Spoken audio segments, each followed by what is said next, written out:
Les grandes entreprises, pour construire des usines ou lancer des nouveaux projets, ont besoin de sommes absolument colossales. La grande question c'est, mais où trouvent-elles cet argent? Aujourd'hui, on va décortiquer ensemble un de leurs outils financiers les plus puissants, les emprunts obligataires. On va partir d'une question fondamentale. Quand une entreprise a besoin de millions, parfois même de milliards, pour financer ses ambitions, ses grands projets, concrètement, comment est-ce qu'elle s'y prend? En gros, il y a deux chemins possibles. Soit elle vend des morceaux d'elle-même, des actions, ce qui veut dire que les propriétaires actuels posséderont une plus petite part du gâteau, soit elle s'endette. Et c'est justement cette deuxième option, et une façon très particulière de le faire, qui va nous intéresser. Alors, imaginez un besoin d'argent énorme, un bloc gigantesque. Eh bien, au lieu de chercher une seule banque capable de prêter tout ça, l'entreprise va avoir une idée ingénieuse. Elle va découper cet énorme prêt en des milliers de tout petits morceaux. C'est ça, le principe d'une émission d'emprunt obligataire. Plutôt que de frapper à la porte d'une seule grande banque, l'entreprise s'adresse en quelque sorte au public. Elle va chercher des milliers de petits prêts auprès d'investisseurs, de fonds de pension et même de particuliers.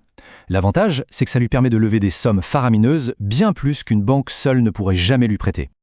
Bon, la théorie c'est bien, mais rien ne vaut un cas pratique pour vraiment comprendre comment ça marche. Alors mettons des chiffres sur tout ça. Disons qu'une entreprise a besoin de trouver 5 millions de dirhams. L'objectif, financer une toute nouvelle usine. Et c'est là que la magie opère. L'entreprise ne va pas chercher une personne ou une banque pour lui prêter les 5 millions. Non. À la place, elle divise ce montant en 10 000 mini-prêts, et chacune de ces petites parts, c'est ce qu'on appelle une obligation. D'accord. On a donc nos 10 000 mini-prêts. Mais concrètement, ça ressemble à quoi une obligation? De quoi c'est fait? Allez, on va la disséquer. Alors, chaque obligation a une valeur faciale, qu'on appelle sa valeur nominale. Le calcul est tout simple. On prend le total, nos 5 millions de dirhams, on divise par le nombre d'obligations, 10 000, et hop, on obtient 500 dirhams. C'est le prix de base de chaque mini-prêt. Évidemment, prêter de l'argent, ce n'est pas gratuit. En échange de son prêt, l'investisseur reçoit une rémunération, un intérêt. Dans le jargon, ça s'appelle le coupon. C'est la récompense pour avoir prêté son argent. Et puis, à la fin de l'histoire, il faut bien rendre l'argent. C'est la valeur de remboursement. C'est tout simplement le montant que l'entreprise va rendre au prêteur à la toute fin. La plupart du temps, c'est la même chose que la valeur nominale, mais pas toujours. Et ce qui est vraiment puissant, c'est que ces quelques chiffres qu'on voit ici, eh bien, ils définissent tout le contrat. Un accord unique, clair, transparent, qui est exactement le même pour les 10 000 prêteurs. Tout ça a l'air assez simple, n'est-ce pas? On pourrait se dire, super, alors n'importe quelle petite entreprise peut décider de lever des millions comme ça du jour au lendemain? Eh bien non, et heureusement. Pour protéger l'argent des investisseurs, il y a des règles du jeu très strictes. Par exemple, comme on le voit là, l'entreprise doit déjà avoir un certain historique, être solide financièrement. L'idée, c'est de s'assurer que les prêteurs ne confient pas leur argent à n'importe qui. Ok, donc l'entreprise a réussi à collecter ces 5 millions. La question suivante est cruciale. Comment va-t-elle rembourser cette somme? En fait, elle a le choix entre plusieurs stratégies. La première option, c'est la plus simple, le remboursement qu'on appelle in fine. Pendant toute la durée du prêt, l'entreprise paye tranquillement juste les intérêts. Et c'est seulement à la toute dernière échéance qu'elle rembourse le capital d'un seul coup. La deuxième méthode est différente, c'est l'amortissement constant. Ici, l'entreprise rembourse une part du capital chaque année. Et comme la dette diminue petit à petit, eh bien les intérêts aussi diminuent.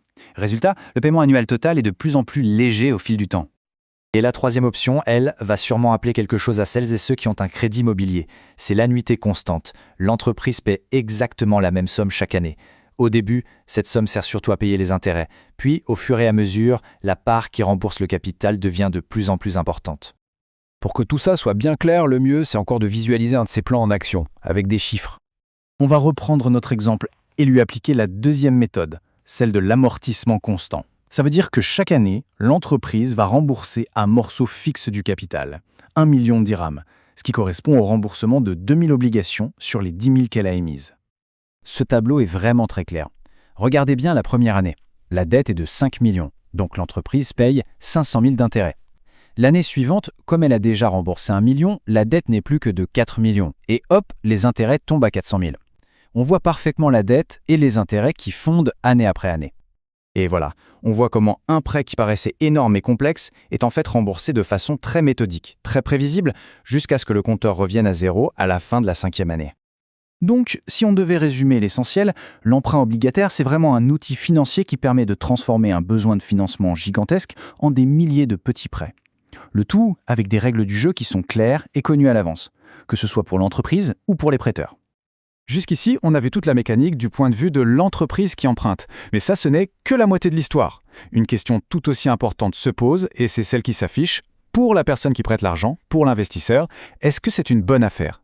C'est toute l'autre facette de la question.